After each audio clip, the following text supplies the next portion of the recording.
Hello friends, welcome back to my Abol Tabol বন্ধুরা। তো finally আজকে যে কথাটা বলতে চলছি সেটা হচ্ছে যে দীপ ভাইকে নিয়ে। তোমরা নিশ্চয়ই দীপ ভাইকে শুনেছো, নামটা শুনেছো, চেনা পরিচিত। তো দীপ ভাই কিন্তু যাচ্ছে আদি যোগী, কেরালার আদি যোগী যাচ্ছে মহাকাল।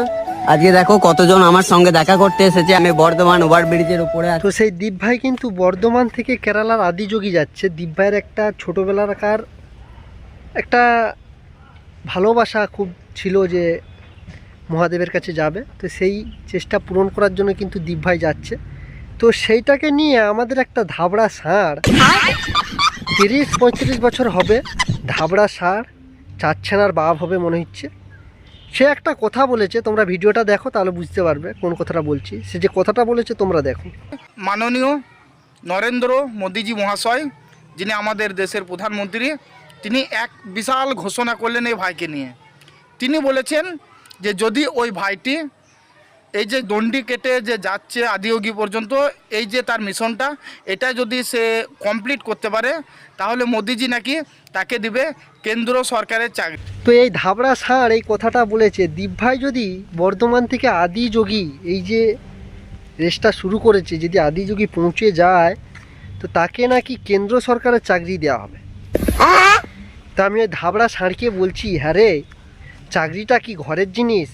আর নরেন্দ্র মোদী সরকারকে নিয়ে তুই এই কথাটা বলে দিলি, কোনো পত্রিকায় ছাপেনি, কোনো নিউজে আসেনি, আর তুই এরকম একটা মিথ্যা কথা বলে দিলি ধাবড়া ষাঁড় হয়ে। এত বড় মিথ্যা কথাটা তুই বলতে পারলি? তুই ভেবে দেখেছিস এই কথাটা, যদি এই কথাটার ভিডিওটা যদি আমাদের দীপ ভাইয়ের বাবা মার কাছে যায় তো দীপ ভাইয়ের বাবা মার কতটা কষ্ট হবে সেটা ভাবিস না। তুই তোর ভিউ চক্করে বলে দিলি যে নরেন্দ্র মোদী কেন্দ্র সরকারের চাকরি দিবে দীপ ভাইকে।